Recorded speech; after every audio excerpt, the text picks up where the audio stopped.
플라톤의 대표작이 국가입니다. 본래 제목이 정의에 관하여 씁니다.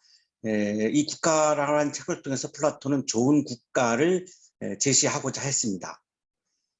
좋은 국가는 정의로운 국가다라고 이렇게 이야기를 합니다. 이상적인 국가는 정의로운 국가인데 인용하겠습니다. 우리가 나라를 수립한다 할 때 가장 유념해야 할 것은 어느 한 집단이 행복하게 되도록 하는 것이 아니라 시민 전체가 최대한 행복해지도록 하는 것입니다.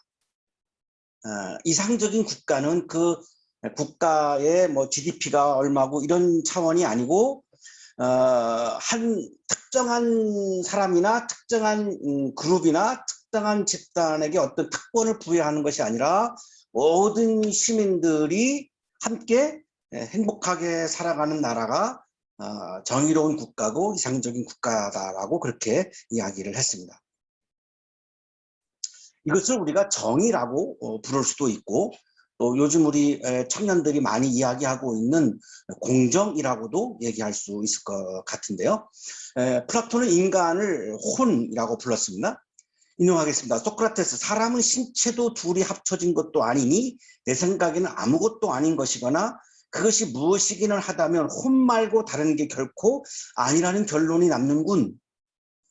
플라톤은 인간을 혼과 몸으로 되어 있다라고 보았습니다.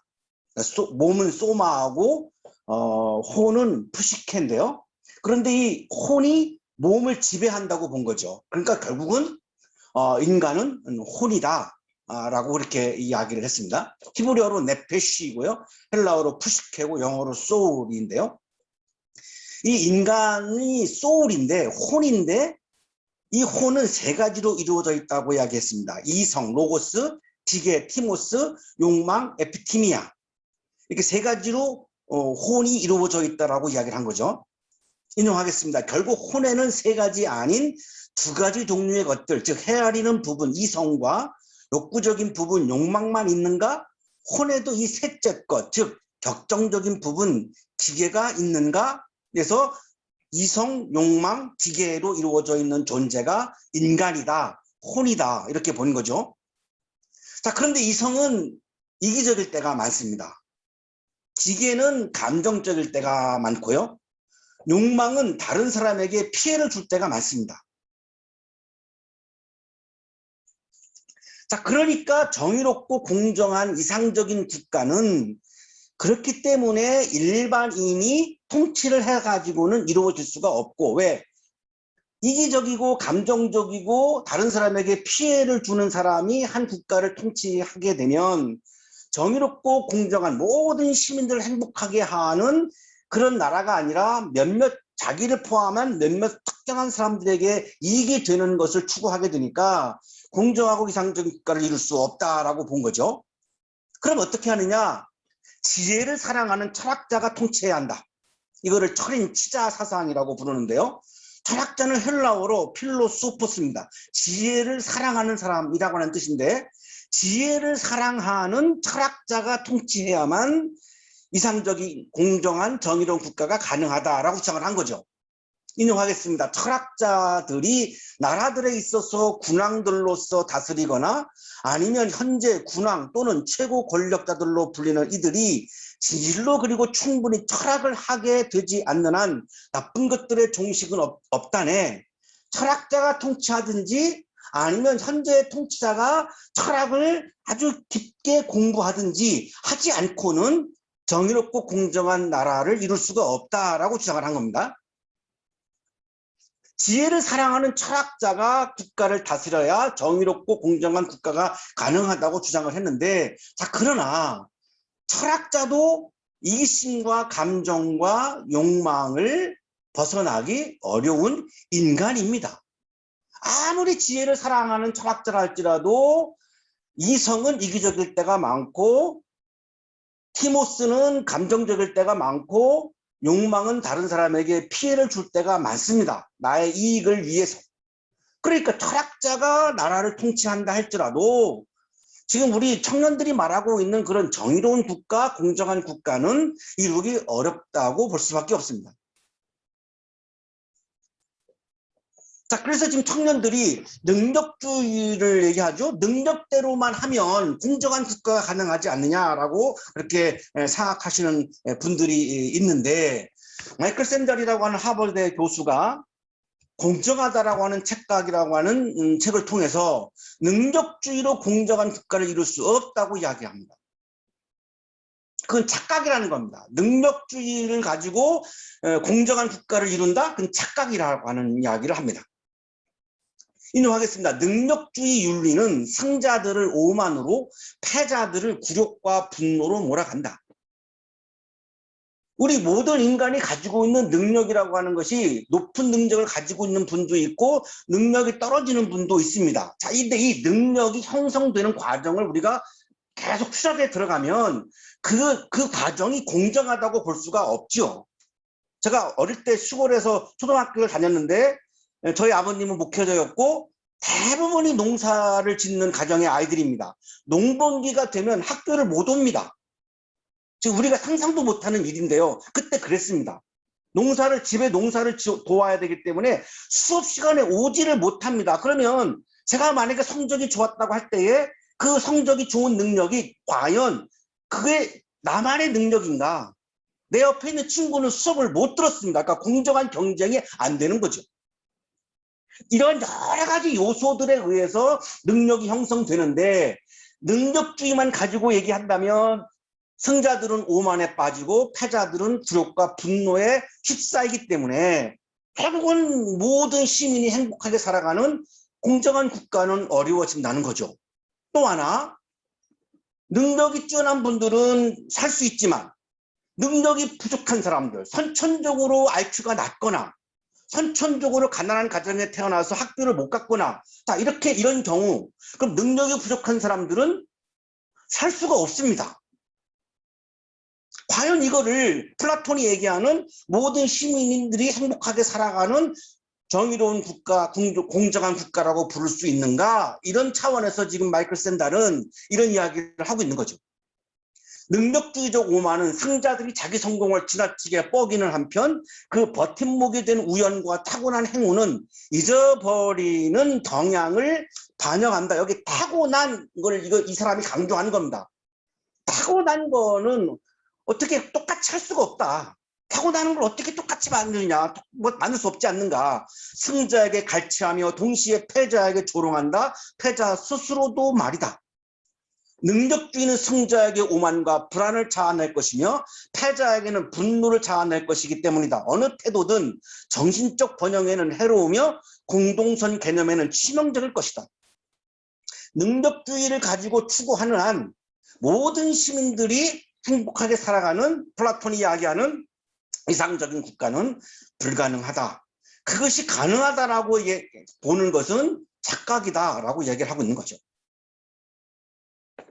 우리 사회가 능력주의로 공정한 사회를 만들 수 있다라고 하는 생각에 이분은 착각이라고 일침을 지금 가하고 있고요. 능력주의로 공정한 사회가 가능하지 않다라고 아주 강하게 이야기를 하고 나섰습니다. 자, 이 사람의 결론은 능력주의로 공정해지지 않고 또 모든 사람을 다 똑같이 만든다? 그건 불가능하다. 그럼 어떻게 하느냐? 서로의 차이를 인정해라. 능력의 다름도 인정해라. 능력의 다름도 존중해라. 모든 인간의 일이 존엄하고 모든 인간이 존엄하다라고 생각을 해야 하고 그렇다면 능력이 뛰어난 사람은 선이고 능력이 부족한 사람은 악이라고 보지 말아라.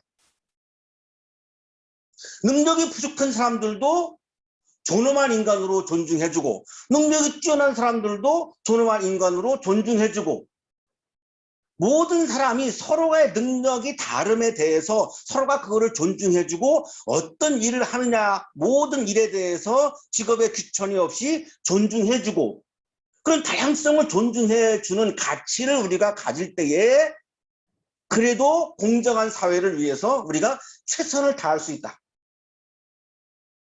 완벽하게 공정한 사회라고 하는 것은 존재할 수 없다라고 보는 것 같습니다. 자, 그렇기 때문에 서로가 서로의 능력의 차이에 대해서 존중해주고 서로가 하는 일들에 대해서 존중해주는 이런 가치관을 우리가 함께 공유할 때에 그래도 공정한 사회를 향해서 우리가 함께 나아갈 수 있지 않는가 이렇게 얘기를 하는 거죠. 오늘의 성서법은 마태복음 4장은 예수님께서 하신 첫 설교입니다. 세례 받으시고 광야에서 40일 동안 시험 받으시고 그리고 이제 첫 설교를 하십니다. 미니스트리의 시작이죠. 첫 출발입니다. 하나님의 아들로서 사역을 하시는 첫 출발을 설교로 시작을 했어요. 근데 이 첫 설교에 예수님의 꿈과 목표와 비전이 담겨 있는데 이 예수님의 꿈과 목표와 비전 속에서 우리가 이상적인 국가의 실마리를 발견할 수 있습니다. 우리 청년들이 얘기하는 공정한 국가의 실마리를 여기에서 우리가 발견할 수 있습니다. 예수께서 요한이 잡혔다고 하는 말을 들으시고 갈릴리로 돌아가셨다. 이때가 유대가 로마의 식민지를 살 때입니다. 그러니까 주후 한 30년경으로 보면 되죠. 로마 황제는 2대 황제인 티베리우스였고요. 로마 황제로부터 위탁을 받아서 이 갈릴리 지역을 다스린 분봉왕이 헤롯 안티파스입니다. 이 헤롯 안티파스가 티베리우스 황제를 위해서 수도인 세포리스를 건설했고 그리고 로마식 휴양 도시인 황제의 이름을 딴 도시 티베리아스, 디베라라고 하는 도시를 건설했습니다. 이때 유대인들은 강제노동에 동원되었죠. 노예로 살고 있는 이 상황에 무슨 정의가 있고 무슨 공정이 있겠습니까? 지금 우리가 고민하고 있는 거하고는 비교도 되지 않을 정도로 정의와 공정이라고 하는 것은 조금도 없는 그런 상황인 거죠. 자, 이때 세례 요한이 등장을 해서 하나님의 나라를 선포합니다. 하늘나라가 가까이 왔다 이렇게 설교합니다. 세례 요한이. 자, 그러니까 로마 황제의 나라를 하나님의 나라라고 주장을 하니까 헤롯 안티파스가 세례 요한을 잡아서 감옥에 가둔 거죠. 이 말씀이에요. 예수께서 요한이 잡혔다고 하는 말을 들으시고 여기 요한이 잡혔다라고 하는 말씀이 바로 이 부분이에요. 하나님의 나라를 선포하니까 로마 황제의 나라를 지켜야 되는 사람인데 헤롯 안티파스는 이거 역적 아니야? 이래가지고 세례 요한을 감옥에 잡아 넣은 거죠. 그때 예수님이 갈릴리로 돌아가셨다라고 하는 말씀입니다. 어디에서? 광야에서. 광야에서 시험 받으시고 갈릴리로 돌아가신 거죠. 그리고 그는 나사렛을 떠나 스불론과 납달리 지역 바닷가에 있는 가버나움으로 가서 사셨다. 지도를 보시면은 왼쪽에 나사렛이 있고 오른쪽에 가버나움이 있죠. 이 나사렛이라고 하는 곳에 계시다가 가버나움으로 가신 겁니다. 갈릴리의 아주 마을에 사람들이 살고 있는 그런 마을이죠. 가버나움이라고 하는 마을이죠. 이것은 예언자 이사야를 시켜서 하신 말씀을 이루시려는 것이었다. 예수께서 30대 초반의 청년이었던 예수께서 나사렛을 떠나 광야를 떠나 갈릴리로 가신 것은 이사야의 말씀을 성취하기 위한 것이었다. 개인적인 차원이 아니었음을 말씀하고 있는 거죠. 이사야 9장 1절 2절을 이루시는 말씀인데 이런 내용이에요. 스불론과 납달리 땅 요단강 건너편 바다로 가는 길목 이방 사람들의 갈릴리 어둠에 앉아있는 백성이 큰 빛을 보았고 그늘진 죽음의 땅에 앉은 사람들에게 빛이 비쳤다. 갈릴리에 살고 있는 사람들은 어둠 속에서 살았다는 거 하는 겁니다. 왜? 강제노동에 시달렸으니까요. 노예였으니까요. 인간다움을 다 상실해버린 비인간적인 노예로 살아가는 정의와 공정을 조금도 경험할 수 없는 그런 상황이었기 때문에 어둠에 앉아있는 백성이라고 말씀하고 있는 거죠. 자, 그런데 그 어둠 속에 살아가고 있는 백성들이 큰 빛을 보기 시작했다는 거예요. 그 큰 빛이 뭐냐? 예수 그리스도라고 하는 겁니다. 로마의 노예로서 인간다운 삶이 아니라 비인간적인 삶, 짐승 같은 삶을 살아가고 있고 정의와 공정이 전혀 없는 나라에서 사랑을 조금도 느낄 수 없는 그런 상황에서 약자를 돌보는 유대의 그런 정의의 전통도 다 사라져버리고 로마의 식민지를 살다가 보니까 그 좋은 약자를 돌보는 정의의 전통, 유대의 아주 독특한 전통인데요. 이것도 다 사라져버리고 인간으로서의 최소한의 자유도 없고 미래가 없는 하찮은 생명으로 살고 있는 유대인들에게 큰 빛이 나타났다는 겁니다. 그 큰 빛이 누구냐? 예수 그리스도라고 하는 겁니다. 그래서 갈릴리에 오셨다라고 하는 거죠. 큰 빛으로 예수께서 갈릴리에 오셨다라고 하는 거죠. 자, 큰 빛으로 유대인들에게 오신 예수께서 드디어 설교를 시작합니다. 첫 설교입니다. 회개하여라, 하늘나라가 가까이 왔다.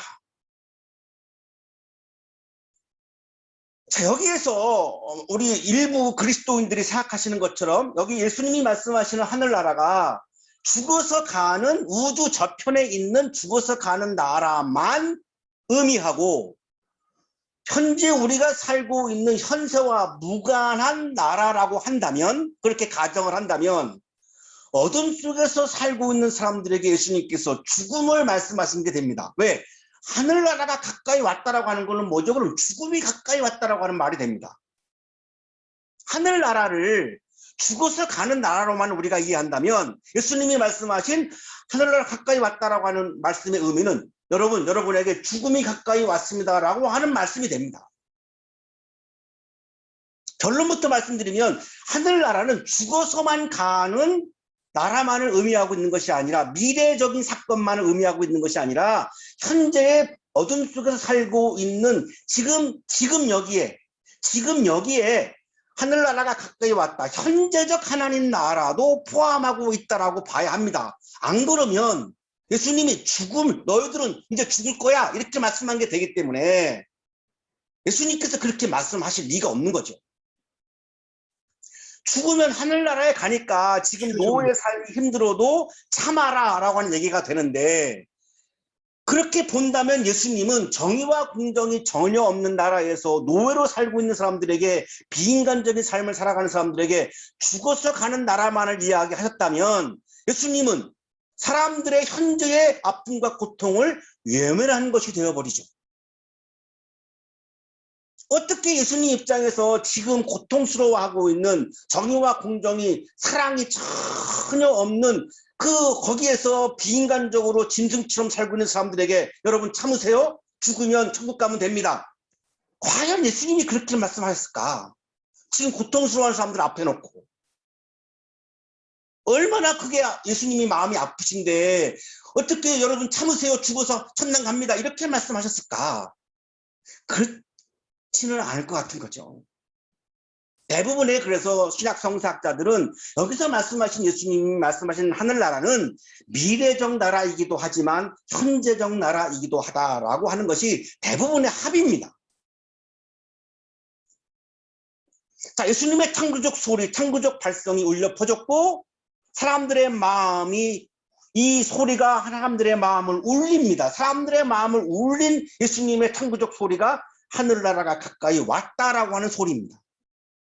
죽어서 가는 나라라고 한다면 이 소리가 사람들의 마음을 울렸을까요? 저분은 우리의 고통을 모르시는구나라고 반발하는 사람도 많았겠죠.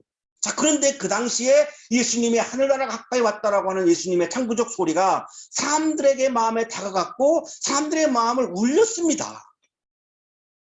가까이 왔다라고 하는 말씀은 헬라어 성서의 앵기켄으로 기록되어 있는데요. 영어로 말씀드리면 has drawn near, 현재 완료형입니다. 아직 완전히 완성된 건 아니고 지금 계속해서 완료를 향해서 가고 있다라고 하는 의미입니다.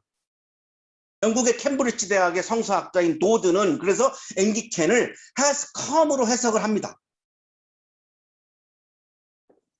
하늘나라가 지금 여기에 가까이 왔다라고 하는 의미죠.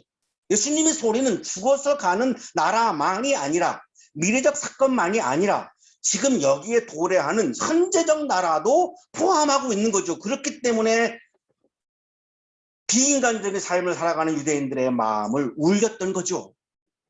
이제 로마의 나라가 아니라 하나님의 나라가 도래하면 우리가 로마의 노예로부터 벗어나서 하나님의 형상을 회복하고 우리가 인간답게, 하나님의 자녀답게, 하나님의 형상답게, 하나님이 본래 창조해 주신 거룩한 존엄한 인간으로서 하나님의 형상으로서 우리가 살아갈 수 있겠구나라고 하는 그 꿈을 꾸게 되니까 이 말씀이 사람들의 마음을 울렸던 거죠.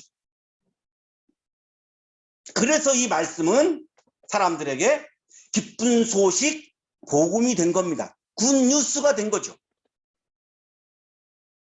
지금 여기에 로마 황제가 통치하는 나라가 아니라 하나님이 통치하는 정의와 공정과 사랑이 충만한 나라가 가까이 왔다라고 하는 말씀이 사람들에게는 굿뉴스가 된 거죠. 기쁜 소식이 된 거죠. 복된 소리가 된 거죠.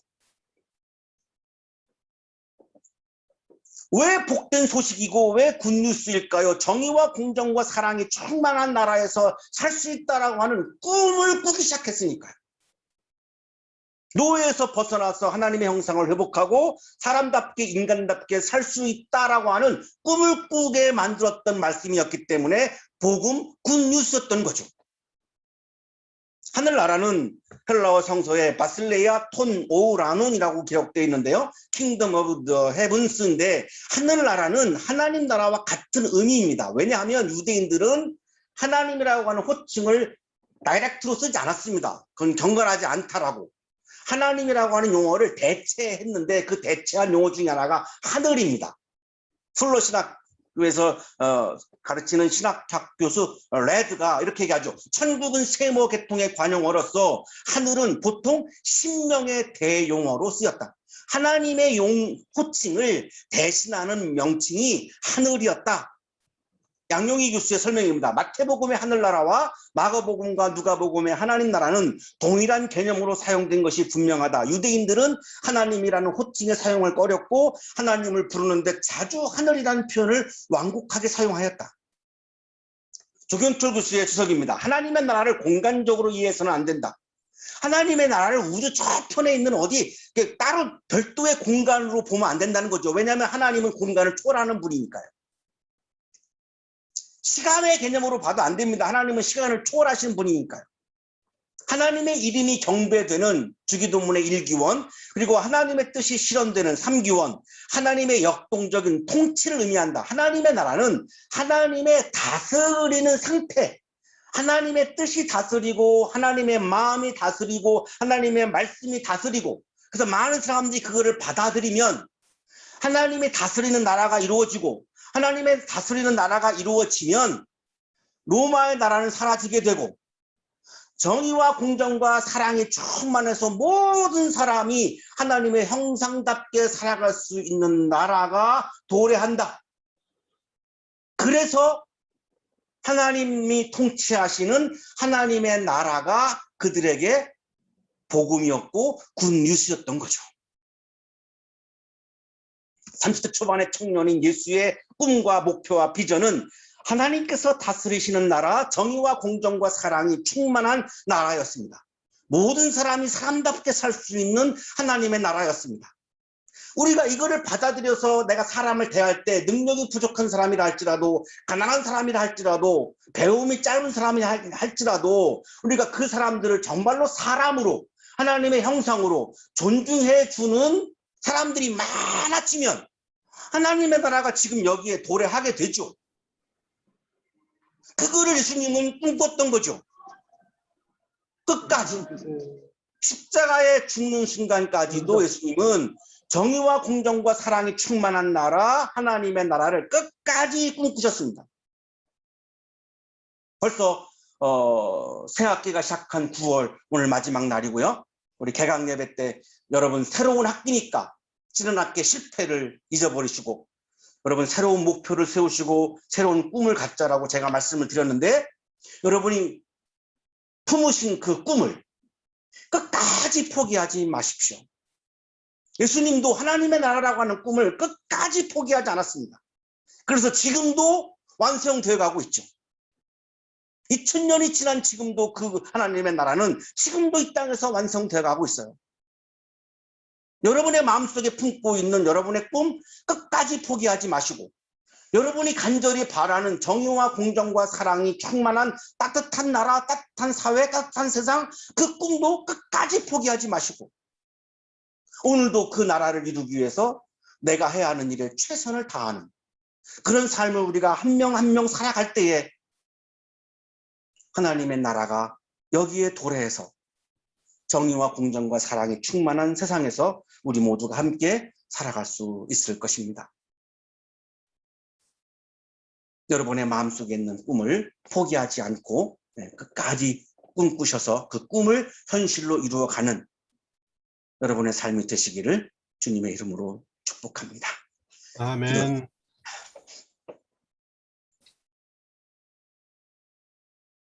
거룩하신 주님, 우리 청년들에게 아름답고 좋은 꿈을 주셔서 감사합니다. 삶의 아름다운 목표를 주셔서 감사합니다. 이기적인 꿈과 이기적인 목표가 되지 않게 하시고 모든 사람들이 행복하게 살 수 있는 아름다운 꿈과 목표를 세우고 힘들고 어려워도 그것을 끝까지 포기하지 않는 마음을 주시고 오늘도 그 꿈을 이루기 위해서 최선을 다하고 실천하는 삶을 허락하여 주옵소서. 우리에게 정의와 공정과 사랑이 충만한 하나님의 나라를 말씀해 주셔서 감사합니다. 하나님의 나라를 꿈꾸게 해주셔서 감사합니다. 감사의 마음을 예물에 담아 드리오니 기쁘게 받아주시고 예물을 드리는 손길 위에 크신 은혜를 부어 주옵소서. 예수 그리스도 이름으로 기도하옵나이다. 아멘. 아멘.